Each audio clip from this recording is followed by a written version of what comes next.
Drugs party ఏదైతే జరిగిందో అది అసలు డ్రగ్స్ కోసం గాదు. దుబాయ్‌లో మొన్న ఈ మధ్యన ఒకతను చచ్చిపోయాడు. దుబాయ్‌లో పెట్టుబడులకు సంబంధించి కేదార్ అనే అతను చచ్చిపోయాడు. ఆ చచ్చిపోయిన అతన్ని చంపేసింది రోహితే అనే ప్రచారం ఉంది. రోహిత్‌కి సంబంధించినటువంటి ఫ్లాట్‌లోనే అన్న ప్రచారం ఉంది. అక్కడి నుంచి అతను ఎళ్ళాడని.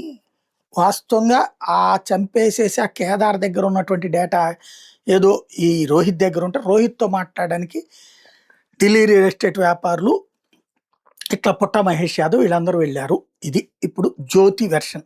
డ్రగ్స్ పార్టీ వెనక దుబాయ్ పంచాయతీ అసలు ఆళ్ళు కూర్చుంది అక్కడే అందుకోసమే అన్నటువంటిది. ఓ లాయరు వీళ్ళందరూ అటెండ్ అయింది అన్నటువంటిది. అంటే ఇక్కడ దాని సీరియస్‌నెస్‌ని అటువైపుకి డైవర్ట్ చేయడం. ఒకటి ఇందులో టీఆర్ఎస్ వాళ్ళదే హస్తం ఉందనేటటువంటి కోణం రాసుకొచ్చారనమాట. టీఆర్ఎస్‌కి సంబంధించిన పెద్ద నాయకుల ఆస్తులు అక్కడ అమ్మారని కదా పెట్టింది. దానికి రోహిత్ రెడ్డినును, పుట్ట మహేష్ యాదవ్ ఎందుకు చూస్తారు బేసిక్‌గా? వీళ్ళందరూ అక్కడ దుబాయ్‌లో పెట్టుబడులు పెడితే ఆడెవరో చచ్చిపోతే ఆస్తులు వీళ్ళ పేరున రిజిస్ట్రేషన్ చేస్తారా? అతని పేరున రిజిస్ట్రేట్ చేయించుకున్నాడా? ఇది కదా పాయింటు. బేసిక్‌గా ఒక ఇష్యూని డైవర్ట్ చేయడం అనమాట. డ్రగ్స్ వచ్చిన రోజున పార్టీలు పెట్టుకోవడం, లేదా వీకెండ్‌లో పార్టీలు పెట్టుకోవడం కామన్‌గా జరుగుతుంది. ఆంధ్రాలో ఉన్న అనేక మంది పొలిటిషియన్స్ నేను 1,00,000 సార్లు చెప్పా.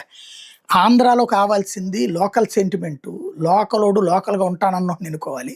మన దరిద్రం ఏంటయ్యా అంటే పక్క రాష్ట్రపు ఆస్తులున్న నాయకులే ఇక్కడ పరిపాలిస్తున్నారు. ప్రతిపక్షంలోనే ఉంటున్నారు. అది అసలు పాయింట్.